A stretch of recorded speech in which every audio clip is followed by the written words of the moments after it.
It was supposed to be perfect. I mean, isn't that what we all want out of life?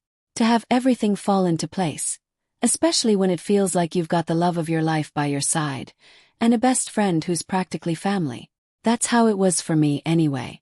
The fairy tale, the dream, my marriage, my family, my circle of trust. It all seemed so effortless, so easy.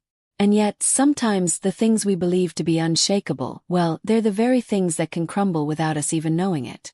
I always thought I knew what loyalty looked like. My husband Jack and I, we had a solid foundation. We were in love, madly so. At least that's what I thought. Then there was Laura, my cousin. My closest friend, my confidant, the person I'd spent more hours laughing with, crying with than anyone else in my life. The kind of friendship where you don't need to explain yourself because they already know. She was always there like a shadow, sometimes a comforting presence, sometimes a little too present. You know the type, right? That friend who never misses a birthday, who always calls when things get tough, who's practically family. That was Laura. She had this warmth about her, this way of making everyone feel at ease. She was the kind of person you could tell your darkest secrets to, without fear of judgment. She was part of the package. Part of our little family unit. But, in hindsight, maybe that was the first mistake. When something feels too perfect, you start to ignore the cracks. Maybe I should have seen the warning signs. The way Jack would sometimes look at Laura a little too long, or the way Laura would get just a bit too comfortable around him. There were moments when I'd catch them in deep conversation, their voices a little too low, their eyes meeting a little too often. But I dismissed it. Why would I think anything of it? My cousin, my husband. They were family. Nothing could break that trust. And yet, in the back of my mind, something wasn't sitting right. I couldn't place it then, but there was a quiet feeling of discomfort that began to take root. It wasn't loud or obvious at first. Just little things. The way Jack seemed a bit more distant, a bit more preoccupied. The way Laura's hugs lingered just a little too long when we'd gather for family dinners.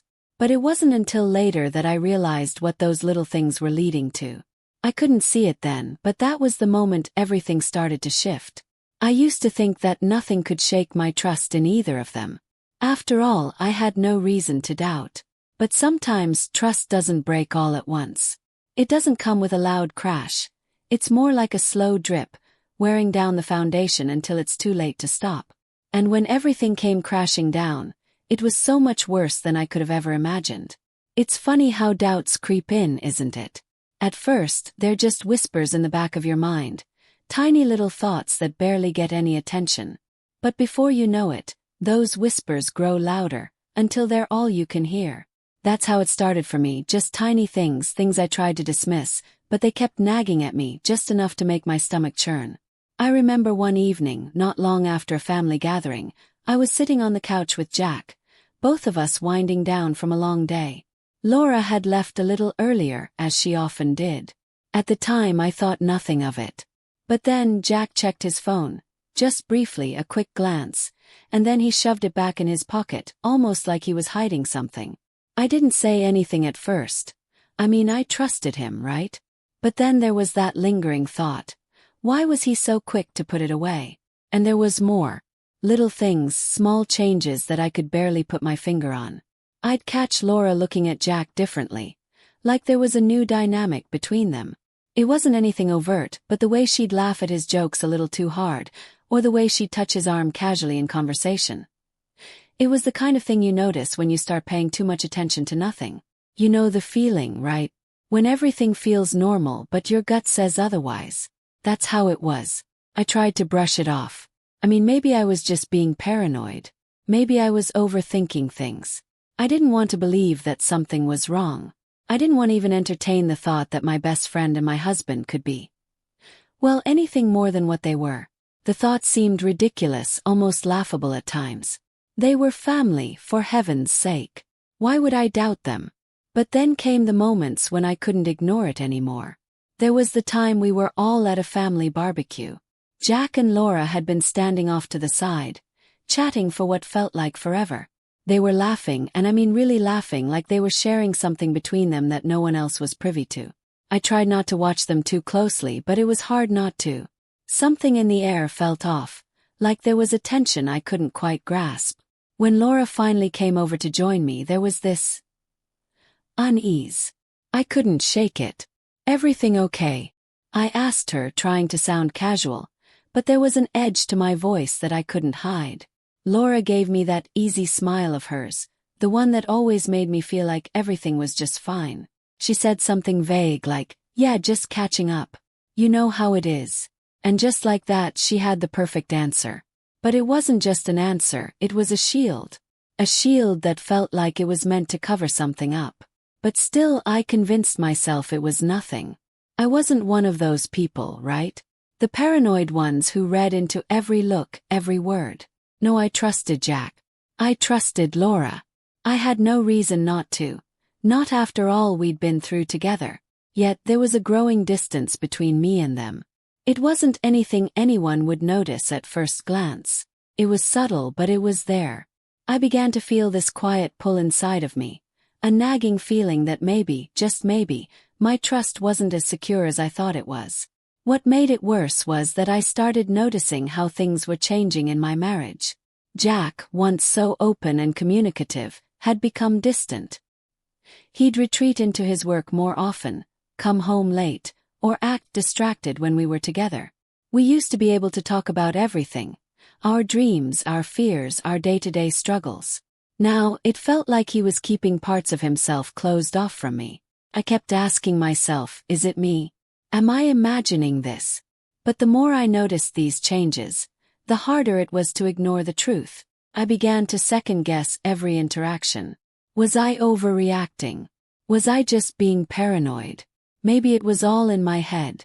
I had no proof, just feelings. Feelings of discomfort, unease, and a creeping suspicion. I tried to rationalize it, convince myself that everything was fine. I didn't want to be the one who jumps to conclusions. But with every passing day, it felt like something was slipping further and further out of my control. There were nights when I would lie awake, staring at the ceiling, my thoughts racing. What was I supposed to do with all this doubt? How was I supposed to approach Jack or Laura without sounding completely insane? What if I was wrong? What if I destroyed my family over nothing? But then, what if I wasn't wrong? What if something was happening right under my nose, and I was too blind to see it? It's funny because in those moments, I'd try to put everything out of my mind. I'd try to sleep, to focus on something else, but the doubt would still be there, gnawing at me. It was this quiet, constant hum in the background of my thoughts. And the more I tried to ignore it, the louder it got. Little did I know that all of these small, seemingly insignificant moments were the pieces of a much larger puzzle I couldn't yet see. The truth was slipping through my fingers, and soon enough it was going to come crashing down. It's one thing to have a fleeting thought or to catch a glimpse of something that feels off. It's entirely another when that feeling begins to eat away at you from the inside. You know how it is, when doubt starts to burrow itself into your mind, and you find yourself obsessing over the smallest details, looking for anything that can confirm your worst fears. But what do you do when you can't tell if you're being irrational or if your intuition is actually trying to warn you about something? That was the dilemma I found myself in. I started questioning everything. Was I being paranoid? Was I making a mountain out of a molehill? I had always prided myself on being a rational person, someone who doesn't just jump to conclusions based on gut feelings. But now those feelings were getting stronger, louder, and more impossible to ignore. And the worst part, I couldn't tell if I was imagining things or if I was actually seeing a reality I wasn't ready to face. My mind was in complete turmoil. There was one particular evening I remember vividly, where I couldn't sleep. It was one of those nights where the thoughts just wouldn't stop, no matter how much I tossed and turned. I kept replaying the last few weeks over and over in my head, trying to find any sign that I'd missed something, anything that could explain why things felt so off between Jack and me, and Jack and Laura. And then it hit me like a punch to the gut. I realized that I hadn't been questioning my marriage. I'd been questioning my sanity. The way I saw it, there were two options. Either I was overthinking everything and creating problems that didn't exist, or I was onto something. And the thought of being wrong was terrifying. It meant that I was looking for trouble where there wasn't any, that I had let my insecurities get the best of me. But then there was the other possibility, the one that made my stomach churn every time I considered it. What if I wasn't wrong? What if Jack and Laura really were hiding something from me? I wish I could say that I immediately confronted them, that I went up to Jack and Laura and demanded the truth. But no, that wasn't the case. I spent days, maybe even weeks, sitting in this emotional limbo, torn between wanting to confront them and fearing the consequences of doing so. After all, what if I was wrong? What if confronting them would ruin everything, even though there was no real evidence to support my suspicions? What if, by raising the issue, I ended up looking like the crazy, jealous wife? Every time I looked at Jack, I felt this distance between us. He was physically there, but emotionally, I couldn't reach him anymore. It felt like he was slipping away, like there was a barrier I couldn't break through. But then again, maybe I was just projecting my own insecurities onto him. Maybe it wasn't him at all, it was me. Maybe I was just afraid of losing him, and that fear was clouding my judgment. I tried to talk myself down, tried to convince myself that everything was fine. Maybe it's just a rough patch, I thought. Maybe he's just stressed at work. But those rational explanations didn't sit well with me, not deep down. I couldn't ignore the sense that something was just wrong. And the more I tried to push it away, the more that quiet voice in my head grew louder, like a constant drumbeat. It didn't help that Laura was acting weird too. It's funny how people can be so skilled at hiding things. Laura was never a bad person. At least that's what I'd always thought. But now, her actions didn't make sense. She had always been the epitome of loyalty and support in my life. Yet, I started noticing the cracks in her behavior, the small things that didn't quite add up. She would avoid eye contact when we were together, or she'd act a little too distant when we were in a group. And when I asked her how things were going, she'd always deflect the conversation, as if she didn't want to talk about anything that really mattered. For a long time, I couldn't understand why it felt like she was pulling away. But eventually, I had to admit it to myself. She was pulling away because of what she was hiding. And that realization hit me like a ton of bricks. But again, the questions kept swirling. Was I making too much of it? Should I really trust my gut, or was I just being overly suspicious? I wasn't a fool, I knew that. But this feeling was gnawing at me, and I couldn't shake it. I wanted to confront them both, just get it over with, but I was so afraid of what I might find, or worse, what I might destroy in the process. I felt like I was trapped between these two realities. The one where I could trust everyone, and the one where my trust was a fragile illusion, ready to shatter at any moment. So, I did what any reasonable person would do in a situation like this. I tried to gather more information. I started paying closer attention to their interactions, watching the way they spoke to each other, the subtle changes in their body language. I looked for signs, anything that could give me the concrete proof I was desperately searching for. I don't know what I expected to find, maybe a text message or an overheard conversation, but nothing obvious came. Instead, I was left with my own paranoia and a growing sense that I was chasing shadows. But let me tell you, even if there were no blatant signs of betrayal, there's something that's much harder to ignore: the feeling of being unseen. When you're in a relationship where you've always felt like you were seen, heard, and understood, and suddenly that changes without any explanation, it leaves a mark. You start questioning your worth, your place in their lives. And that feeling of being out of the loop, that's what makes you start looking for the truth. Because if they're hiding something from you, then you're no longer part of the equation. Eventually, the question wasn't about whether I should confront them. It was about whether I could live with the uncertainty. It was about whether I could continue in a relationship where I had to question everything, or if I was ready to face the truth, no matter how painful it might be. And that was the hardest part. There are moments in life that completely shatter your reality. Moments where everything you thought you knew crumbles, leaving you standing in a pool of disbelief and pain. That's exactly how I felt when the truth finally came to light. I had spent weeks, maybe even months, swimming in a sea of doubt, but I never expected it to come to me the way it did.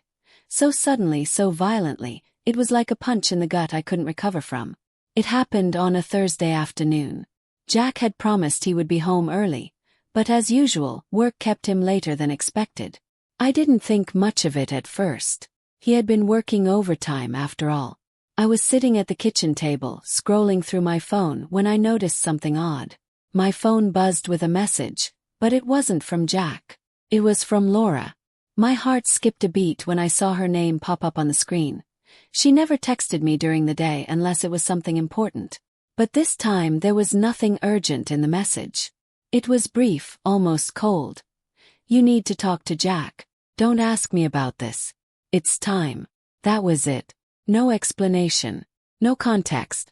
Just those chilling words that set my blood running cold. At first I tried to dismiss it, thinking maybe it was a joke or a miscommunication. But something about the way she worded it, the sense of finality in her words, made my skin crawl. I could feel my pulse racing as I stared at the text, every muscle in my body tense, like I was about to step off a ledge I hadn't even known existed. Without thinking, I grabbed my coat, slammed my phone down on the table, and headed for the door. I didn't know where I was going, but I knew I needed answers, and I needed them fast. My mind was a storm of conflicting emotions.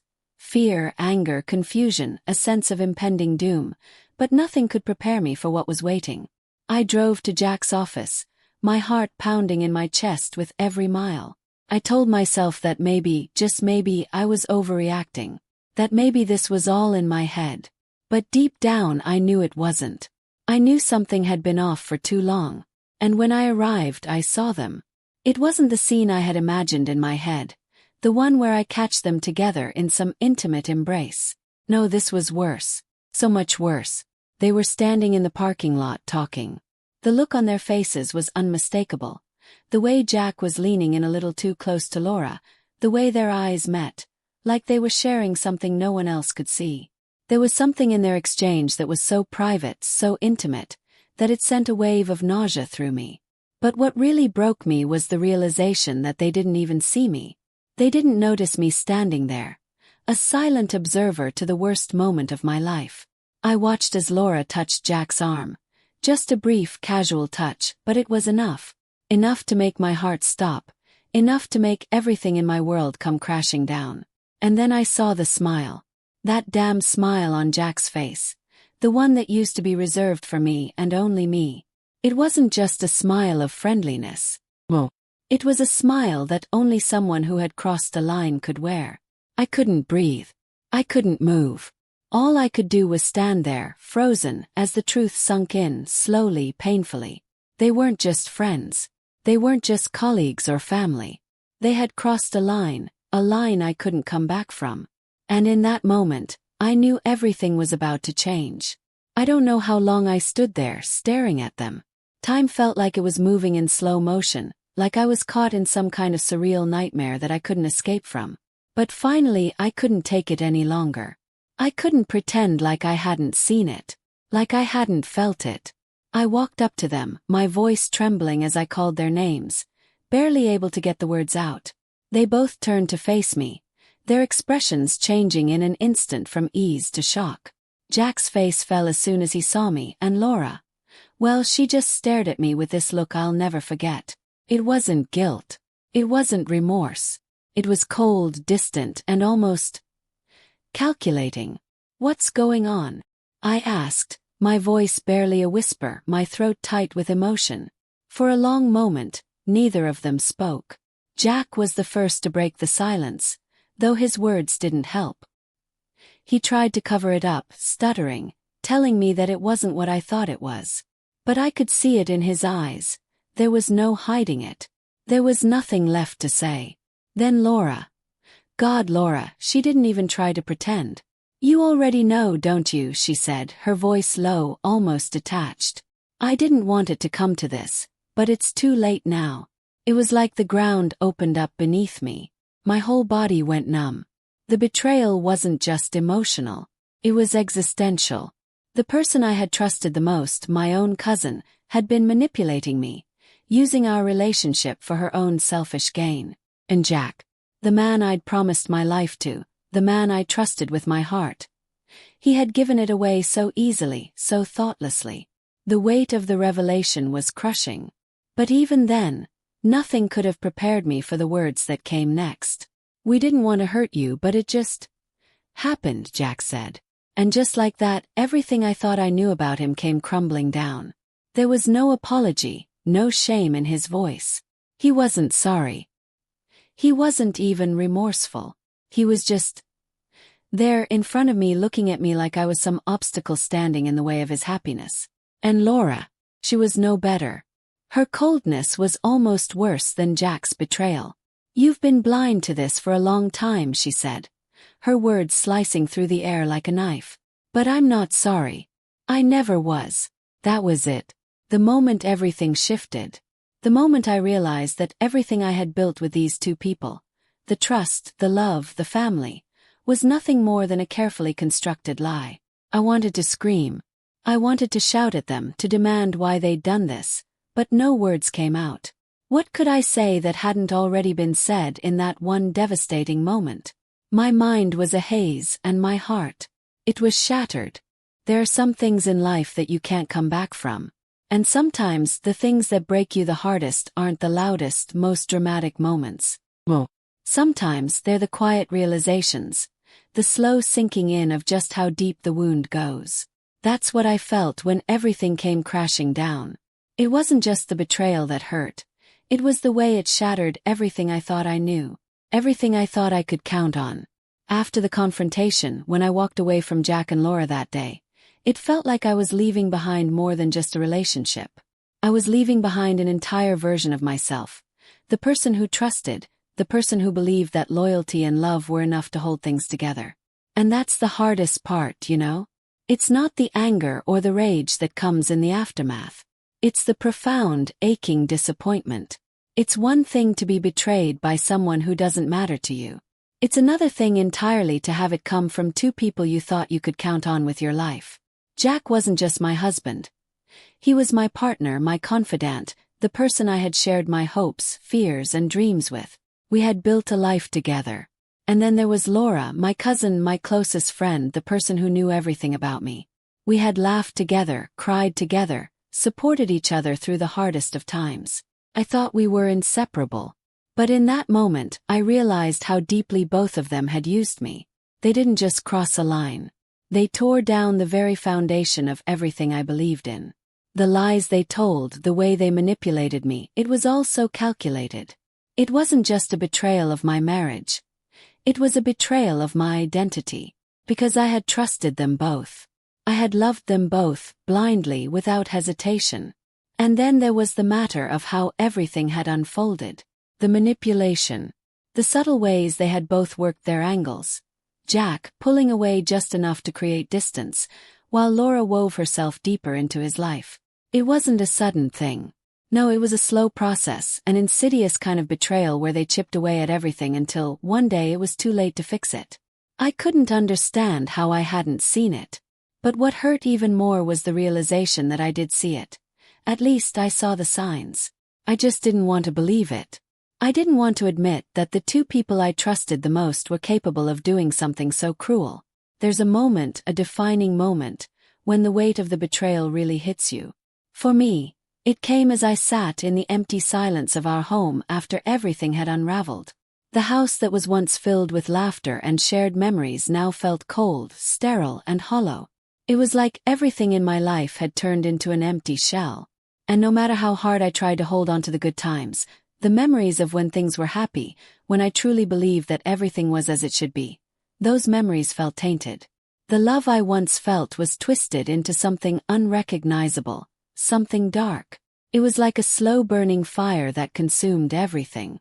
At first, the flames were small, barely noticeable.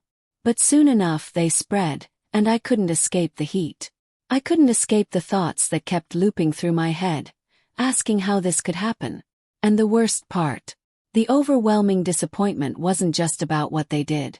It was about how they acted afterward. The way they stood there, unashamed, unapologetic, as if they had no real understanding of the damage they had caused. Jack's face was the hardest part to bear. The man I had shared everything with, the man I thought I knew inside and out. He looked at me like I was the one who had done something wrong. It was as if I was the crazy one for expecting loyalty, for expecting fidelity. His indifference was a slap in the face, A clear message that whatever bond we had shared, whatever love had once existed between us, was now gone. And that's what stung the most, the coldness, the lack of remorse. He was just done. It wasn't even about the affair at that point. It was about the fact that I was nothing more than a passing inconvenience to him now. And then there was Laura. I expected some sort of regret, some sort of apology, anything. But she gave me nothing. No tears, no remorse, just a cold indifference. She looked at me like I was a stranger, someone she had never shared her life with. The betrayal was so deep, so profound, that even after everything, I couldn't find it in myself to hate her. No, what hurt the most was the absolute lack of care. The absence of any real human connection. It was like she had been playing a game, and I had just been a pawn in it. But still, the question lingered. How could they do this to me? How could they both betray me in such an intimate, personal way? How could they lie, manipulate, and tear everything apart without even a hint of guilt? It wasn't just the affair itself. It was the way they both had handled it. The coldness, the dismissiveness, the utter lack of empathy. In the end, I wasn't just dealing with the consequences of their actions. I was dealing with the fact that I had been invisible to them, that I had meant so little. But here's the thing, betrayal is a funny thing. It doesn't just hurt in the moment. It doesn't just shake you in the here and now. It lingers. It eats at you because it's not just the broken trust. It's the shattered self-image, the loss of everything you thought you understood about your life and your relationships. You start questioning every decision you've ever made, every moment of doubt you had before the bombshell dropped. What was real? What wasn't? How could I have been so blind to the lies, the manipulation? And that's what took the longest to process. The depth of the betrayal. The fact that it wasn't just about infidelity or secrets. It was about the way they both played me. They used me, twisted my trust into something that benefited them. The hardest part of all of this wasn't just the emotional pain, the heartbreak, or the sense of betrayal. It was the fact that I had no control. I couldn't fix it. I couldn't change what had been done. In the end, it wasn't about fighting back, about seeking revenge. It wasn't about trying to win back what was lost. It was about accepting that something irreparable had happened, something that could never be undone. And even though it was devastating, soul-crushing really, I had to learn how to live with it. I had to find a way to move forward, to pick up the pieces and figure out who I was again without them. There comes a point when the silence becomes unbearable. When all the questions, the doubt, the disbelief build up to such a level that you just know, that it's time to face the truth head-on. As much as I tried to avoid it, tried to hold on to the fragments of a life that no longer existed, I couldn't run from the reality anymore. I had to confront them both, had to hear them say it out loud, even if it meant shattering every last piece of myself. It was no longer about being afraid of the truth, it was about needing to hear it, needing to understand just how deep the wound went. I still remember that day so clearly. It wasn't planned. I didn't call them in for a sit-down, ready to accuse them. It just happened in a moment of pure emotional chaos. I was in the living room, pacing back and forth, trying to decide whether I should confront them now or wait until I could sort out my thoughts. But every time I closed my eyes, all I could see was Jack's smile with Laura, the way their eyes met with that unspoken connection. Every second that passed felt like a million years, each one making the truth harder to avoid. And then there they were, Jack walking through the door, looking as if nothing had changed. He didn't even notice the shift in the air, the tension that had been building inside me. For a moment I considered just ignoring it, pretending that I was fine, that everything would return to normal, but I couldn't. The hurt was too deep, the betrayal too real. I needed to know, I needed to hear the words, to confront them in their own lies. It felt like I was standing at the edge of a cliff, and jumping off was the only way to find out if the ground was still beneath me. "Jack," I said, my voice shaking but firm. "We need to talk." He froze, his eyes darting quickly over me before he plastered on that too familiar, practiced smile. It wasn't the smile I'd known. It was a mask, a shield, trying to cover the truth that was lying just beneath the surface. He didn't say anything. Instead he set down his bag, taking his time. He knew something was coming. The air between us was thick, like it was holding its breath. And then she walked in. Laura. The one person I had once called my best friend, my family. She didn't look surprised to see me. In fact, there was almost a cold sense of inevitability in the way she entered the room. She met my eyes, but there was no apology in her gaze, no hint of guilt, just indifference. For a moment I couldn't speak. The words stuck in my throat, but my heart was racing, the blood in my ears thundering louder than any words I could muster. How could they stand there like that? How could they look at me, knowing everything they had done, and still act like this was normal? Why? The question came out before I could stop it, a raw, almost guttural sound that seemed to echo in the room. Why did you do this to me? To us? Jack shifted uncomfortably, his hand reaching up to rub the back of his neck, an old habit when he was nervous. I don't know what to say. His voice was shaky, the first crack in his usual calm demeanor. But his eyes, they avoided mine. His gaze darting to the floor as if he couldn't bear to look at me. Laura, on the other hand, didn't even flinch. It just happened, she said, her words cold, detached. We didn't plan it. It wasn't about you. There it was, the first of many lies. The first of many words that made it clear. They didn't regret it. Not really. It was like she was speaking to me from a place I could no longer reach. There was no trace of remorse in her voice. No hint that she felt any pain at what she had done. Her betrayal wasn't a mistake, a lapse in judgment. No, this was calculated. This was chosen. And that realization hit me harder than anything else. And you? I turned to Jack, my voice shaking with a mix of anger and disbelief. You let this happen. You let it go on. And you didn't think once about how this would destroy everything. Jack looked at me, but there was no trace of guilt in his eyes. There was just this distance, like he had already made his peace with the situation. I didn't know how to stop it, he said. The words were hollow, an excuse, nothing more. It wasn't that simple. And that's when it clicked. It wasn't about love anymore. It wasn't about the vows we'd exchanged or the life we'd built.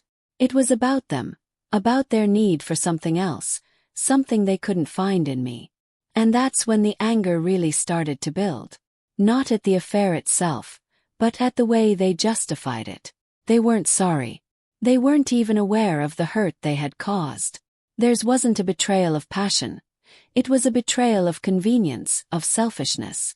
I looked at Laura, my cousin, the one person I thought I could always count on. And you, I said through gritted teeth. What about us? What about the years of friendship, of being there for each other through everything? How could you betray me like this? She shrugged like it didn't matter. You're overreacting, she said dismissively. And it was as if a cold wind had blown through the room. It wasn't the words that hurt the most. It was the lack of them. The lack of emotion. The absence of anything that even resembled remorse. It was the way she minimized everything, like it was no big deal, like I wasn't worth the apology I so desperately needed. I felt the weight of it all. Every single lie, every whispered conversation, every stolen moment they'd shared behind my back.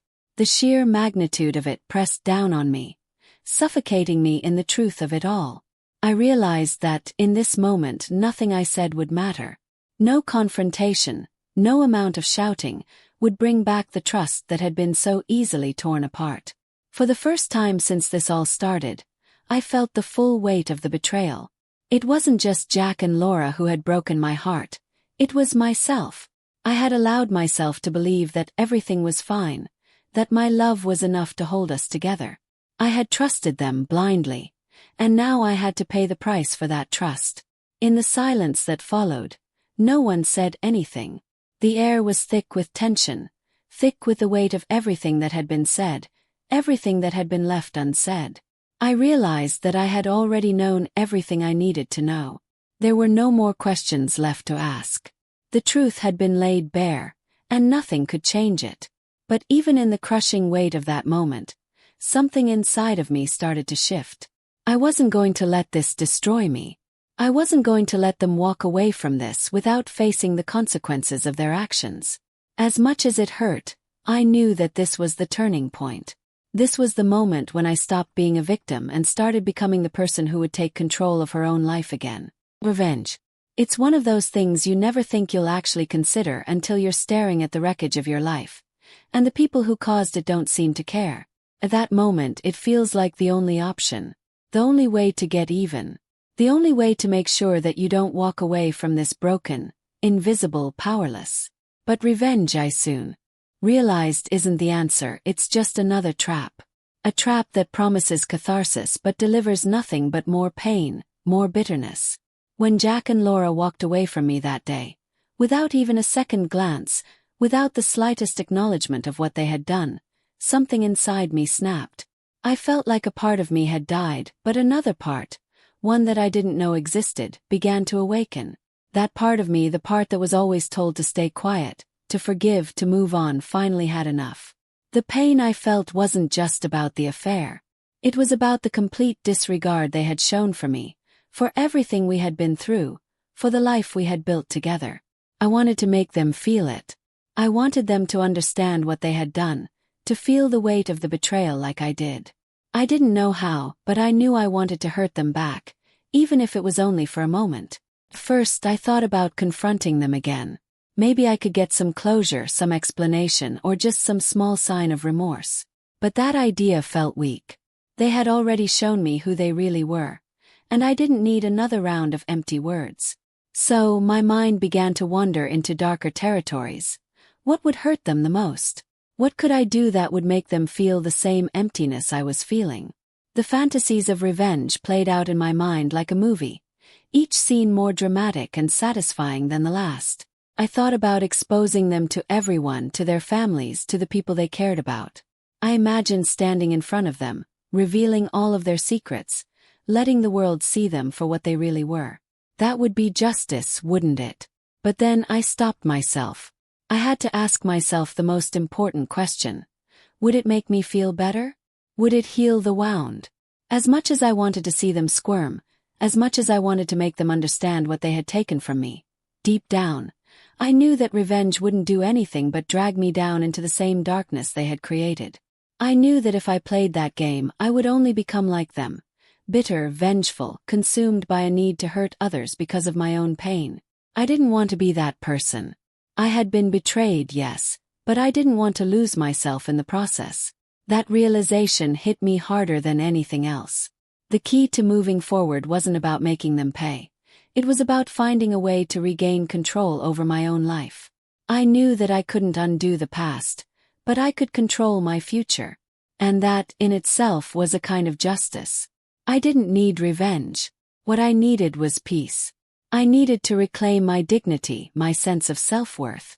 I needed to remind myself that I was stronger than the pain they had caused me. So I made a decision. I would cut them out of my life completely. There would be no more explanations, no more emotional conversations. I wasn't going to beg for answers anymore. I wasn't going to beg for love, for respect, for anything from them. They had shown me exactly who they were, and I wasn't going to keep trying to fit into their broken world. I started with Jack, the man I had once called my husband, the man I thought I would grow old with. He wasn't part of my life anymore. I packed his things, every single one of them, and left them by the door. There would be no conversations, no let's work through this. The damage was done, and I knew that any attempt to salvage the relationship would only pull me back into that toxic cycle. I had to let him go, and in doing so, I was letting go of the life I thought I had. I wasn't just ending a relationship. I was ending a version of myself that had been willing to sacrifice everything for a man who didn't deserve it. With Laura it was different. I didn't feel the need to confront her again. I didn't need her to apologize, because I knew it wouldn't be genuine. I knew she would never understand the depth of the betrayal. Instead, I simply walked away. I stopped answering her calls, her texts. I didn't need to explain anything to her. The betrayal spoke for itself. Our friendship, the one I had thought was unbreakable, was over. I wasn't going to waste any more time on someone who didn't value me. I wasn't going to keep giving her the space to hurt me again. And while the pain didn't vanish overnight, I started to rebuild. It wasn't easy, And there were days when the weight of everything felt unbearable. But with each day I grew stronger.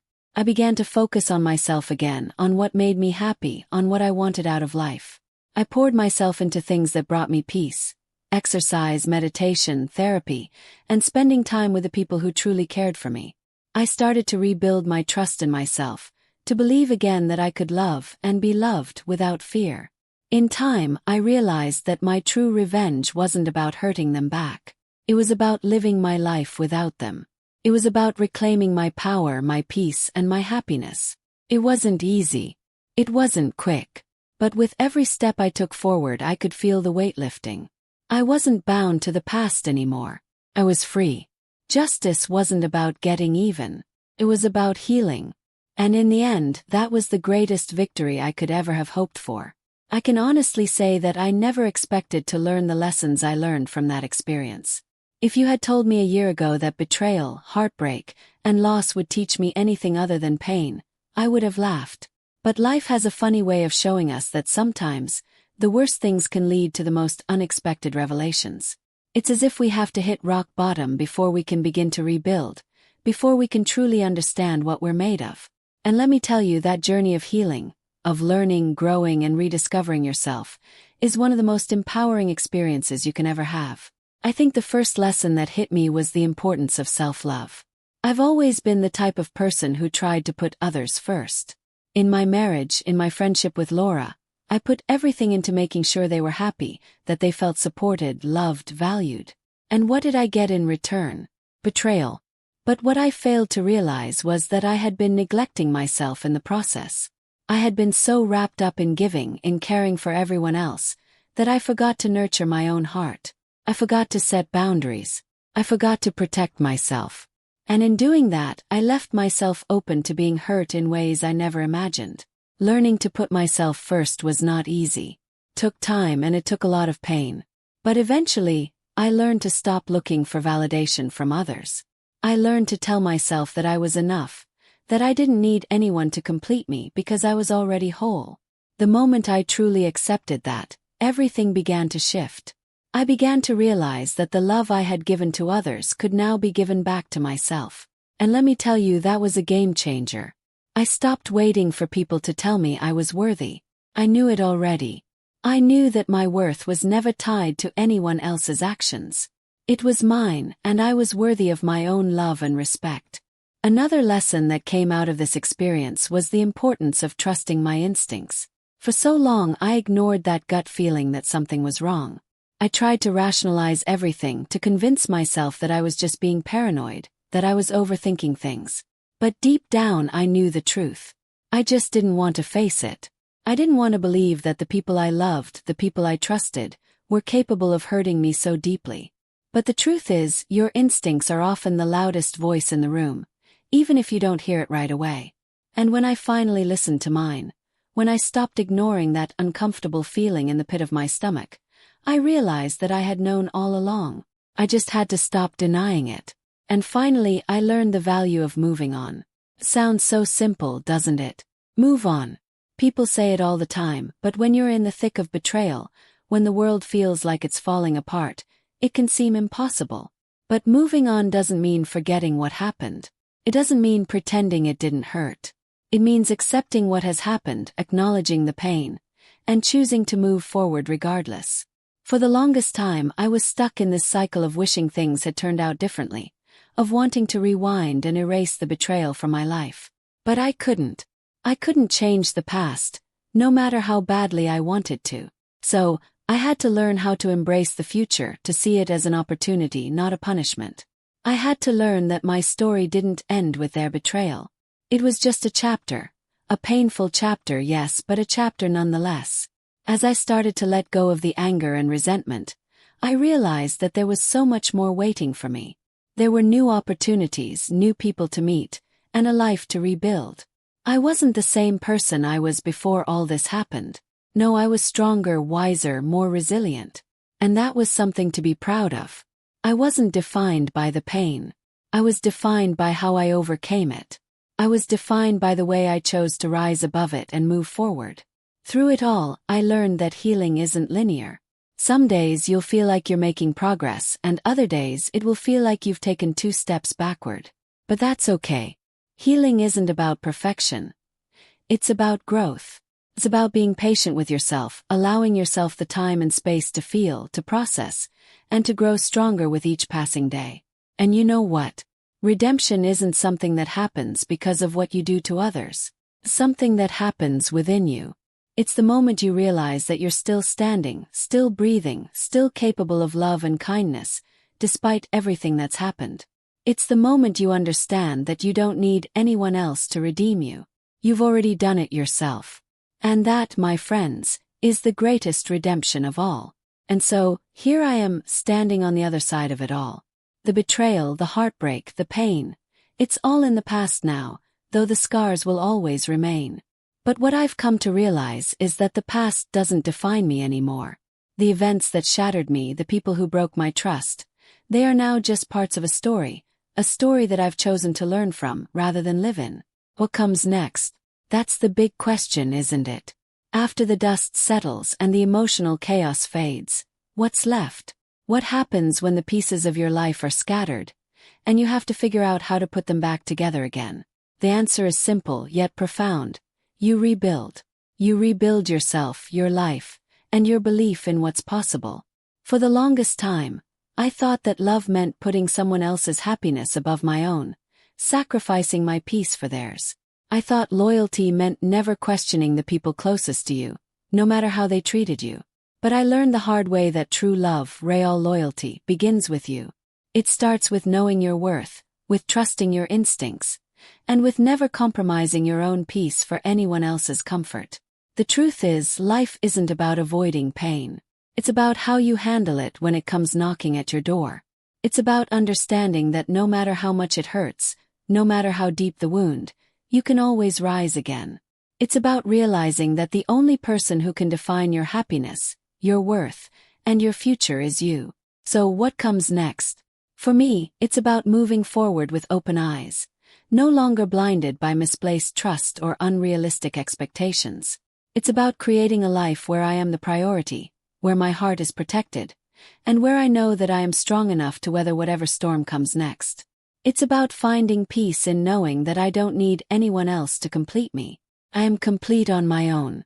For those of you watching this, I want to leave you with this. You are worthy of respect. You are worthy of love. And you are worthy of peace. Don't let anyone or anything make you believe otherwise. Life might not always turn out the way you expect, but that doesn't mean it's over. It's simply the beginning of a new chapter, one where you hold the pen. One where you get to write your own story. And trust me, that's the most powerful thing of all.